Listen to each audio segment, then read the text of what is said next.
ada dua teman sejawat yang berseteru, saya juga punya kewajiban juga untuk memberikan mediasi terhadap mereka. Jadi sepanjang kasusnya itu memang bisa diselesaikan dengan cara baik, kenapa tidak gitu ya? Itu yang pertama yang harus dilakukan mengenai laporan itu. Begitu. Terus sudah ada pertemuan antara. Jadi harus dibedakan ini ya.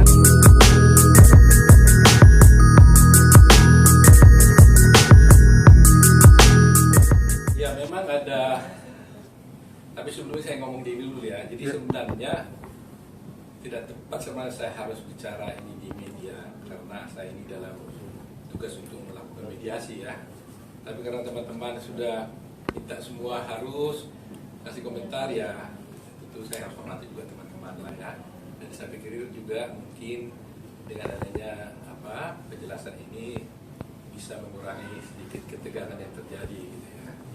Jadi mengenai pertanyaan mengenai soal laporan Gradi, memang saya menerima laporan dari kuasa hukumnya Pak Hotma, itu Partai dan Warakarta, mengenai laporan tentang adanya perbuatan pelanggaran kode etik.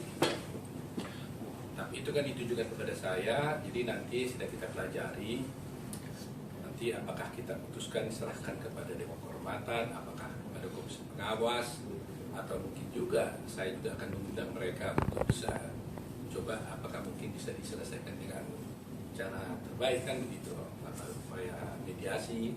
Karena saya sebagai ketua umum ada dua teman sejawat yang berseteru, saya juga punya kewajiban juga untuk memberikan mediasi terhadap mereka. Jadi sepanjang kasusnya itu memang bisa diselesaikan dengan cara baik, kenapa tidak gitu ya? Itu yang pertama yang harus dilakukan mengenai laporan itu. Begitu. Terus sudah ada pertemuan antara. Jadi harus dibedakan ini ya. Satu masalah kan antara Pak Hotma dengan Pak Hotman. Ya, itu yang dilaporkan ke Bradi. Ya. Sedangkan sekarang ini yang di samping itu saya juga menangani urusan bagaimana saya berupa memediasi antara Ibu Desire dengan Pak Sitompul, Pak Hotma ya. Jadi ada dua ini persoalan yang Gradi dan juga persoalan yang internal mereka. Nah, jadi upaya yang terbaik yang ingin saya lakukan adalah karena saya melihat akar masalahnya ini kan adanya persoalan perceraian, rencana perceraian ya, antara Ibu Desire dengan Pak Sitompul. Nah, ini yang harus diselesaikan dulu. Nah, saya sebagai mediator ya, kebetulan saya sudah bertemu dengan Ibu Desire, saya juga sudah bertemu dengan Pak Hotma ya. Jadi di ruangan ini saya ketemu dengan Pak Hotma dan saya berupaya untuk mediasi mereka. Dan kebetulan mereka bersedia, ya, mereka bersedia untuk dimediasi. Walaupun mungkin syarat-syaratnya yang harus kita bicarakan dulu, ya. Nah, oleh karena itu saya berharap dengan penjelasan saya sekarang di sini, kedua belah pihak itu kalau boleh, ya, ceasefire dulu lah, gitu ya. Istilahnya kalau dalam perang, gitu ya. Artinya jangan dulu melakukan upaya-upaya hukum yang lain. Ini harapan tentunya supaya mediasi ini bisa berhasil. Tentunya saya sebagai mediator harus bersikap adil dan bertindak adil di tengah. Upaya yang ingin saya lakukan tentunya apapun sulitnya, betapapun sulitnya, saya akan berupaya juga apakah masih mungkin dilakukan rujuk dan ini pasti akan saya lakukan ya. Tapi kalau umpamanya hal itu pun tidak tercapai, paling tidak kalau toh harus berpisahnya itu kita cari jalan keluar terbaik. Kalau mengenai persoalan harta, saya kira kedua belah pihak ini nggak terlalu sulit menurut saya. Ya mereka kan sama-sama orang hebat ya, jadi nggak ada kesulitan menurut saya. Cuma mungkin ya, karena sudah terlanjur perkara ini menjadi sedemikian rupa, ya bayangkan dari perkara perceraian menjadi perseteruan di Dewan Kehormatan Peradi. Ini kan sudah meloncat ini. Seyogianya tidak perlu sejauh ini. Jadi mungkin sudah ada luka-luka ya, damage ya, kerugian yang timbul akibat itu. Nah ini yang mungkin harus diselesaikan. Jadi harus kita runtingkan dulu mengenai hal ini. Nah, oleh karena itu harus saya katakan kepada teman-teman semua, dari beberapa pembicaraan saya dengan Ibu Desire maupun Pak Hotman, memang jalannya terjal. Saya harus katakan, jalan ini sangat terjal. Tapi betapapun ini jalan yang terjal, kita tetap harus berupaya. Ya, terlanjur ini menjadi konsumsi publik, seharusnya kan tidak perlu. Ya kan, karena ini persoalan rumah tangga biasa. Karena sudah terlanjur konsumsi publik, saya juga berharap publik, teman-teman wartawan di sini ikut juga lah membantu agar berita-berita yang disampaikan itu juga tidak memperuncing, tapi juga membuat sejuk di antara mereka. Ya, teman-teman Pak Hotma, teman-teman Ibu Desire, saya himbau juga agar ikut juga. Siapa tahu ada cara yang terbaik bisa mendorong agar masalah ini dapat diselesaikan dengan sebaik. Jadi itu yang akan saya coba usahakan itu. Jadi bagaimana caranya kita menyerukan bahwa damai, peace, kedamaian itu adalah paling utama. Ya. Yang paling penting mungkin kenapa harus bermediasi, ini pentingnya. Bukan soal hanya harta, bukan soal hanya cerai, tapi damage ya, yang timbul selama ini. Bayangkan ada tuduhan perselingkuhan kiri dan kanan. Nah kalau ini bisa damai, bisa dalam arti diselesaikan dengan cara musyawarah mufakat, maka tentunya itu bisa kita cover gitu kan, kita bisa selesaikan bahwa isu itu mungkin tidak benar, yang ini tidak benar, sehingga kehidupan mereka berdua akan menjadi baik gitu loh. Baik Pak Hotma, baik Desi, dalam kesehariannya nanti di kemudian hari akan lebih baik. Karena harus diingat, ini kan ada anak-anak, ya kan? Ya, jadi harus diutamakan penting, jangan hanya memikirkan diri sendiri, tapi ada anak-anak. Jadi kalau itu bisa kita pulihkan kembali, saya kira mereka akan dapat hidup sejahtera kembali. Meskipun harus berpisah, tapi hidup dengan damai. Artinya, Bang, tepatnya kapan sih ketemu sama Bu Desire? Dan apa aja yang diutarakan dari Bu Desire? Ya, mengenai apa yang disampaikan mungkin saya tidak bisa sampaikan karena saya khawatir itu akan mengganggu mediasi. Tetapi yang pasti saya pastikan Ibu Desire juga sangat ingin hal ini selesai dengan baik.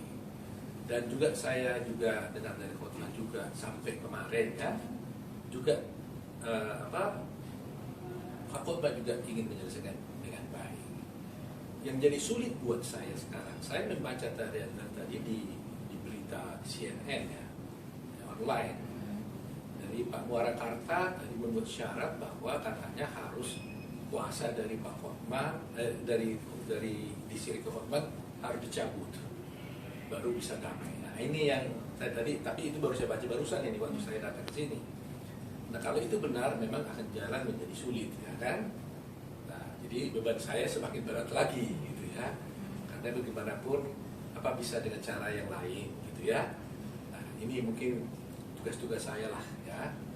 Tapi sepanjang mereka mau berbicara, menurut saya akan ada jalan. Kecuali kalau mereka memutus pembicaraan, ya namanya sudah tidak mungkin lagi, gitu ya. Tadi Artinya, bilang katanya harus ada syarat-syarat kalaupun misalnya mereka berdamai. Ini di luar dari Pak Muarakarta ya Pak. Nah, syarat-syarat apa sih Pak yang diajukan mungkin? Katanya Ya makanya saya syarat-syaratnya bilang, itu berat. mungkin ini sebelum saatnya saya sampaikan, karena itu kan isi daripada musyawarah kan, ya, yang bisa iya, bisa tidak, itu kan harus dirundingkan gitu. Jadi saya tidak akan mau membuka isi pembicaraan karena itu confidential basis ya. Tetapi yang ingin saya sampaikan bahwa kedua belah pihak sementara ini, saya nggak tahu besok, sementara ini masih berkeinginan besar untuk bisa menyelesaikan persoalannya ini. Ya, jadi mudah-mudahan lah ya, mudah-mudahan kita bisa selesaikan dengan baik, doakan gitu. Bang, waktu pertemuan kemarin Bang dengan Desire dengan Bang Hotma, mereka sepakat Bang untuk berdamai Bang. Terus bagaimana dengan laporan-laporan kepolisian yang sudah dilaporkan kedua belah pihak nih. Makanya saya bilang, ini kan ini baru tahap permulaan sebenarnya. Saya kan masih membuat istilahnya, kalau mediasi itu kan ada round ya, berapa ronde gitu istilahnya kan. Tapi ini kita bikin secara musyawarah kan nggak begitu formal ya kan. Musyawarah ini bisa kita lakukan per telepon, bisa langsung dan sebagainya. Nah tahap sekarang saya belum mereka bertemu. Jadi masih kamar ke kamar nih ya. Jadi saya bicara sama Ibu Desire, saya bicara dengan Hotma, gitu ya. Ini masih dirundingkan sampai nanti harapan saya tentunya sampai mereka bisa bertemu untuk bisa finalisasi apa isi programnya di situ. Nah, mengenai soal ada laporan-laporan, tentunya juga itu tentunya pasti ya menjadi bagian yang harus dibicarakan. Ya. Nah, di samping ini harus kita lihat adalah bahwa ada dua perseteruan di sini saya lihatkan. Satu antara Ibu Desire dengan Hotma, ya Pak Hotma ya. Satu lagi antara Pak Hotma dengan Pak Hotma. Nah ini kan nanti tahap berikutnya lagi nih ya.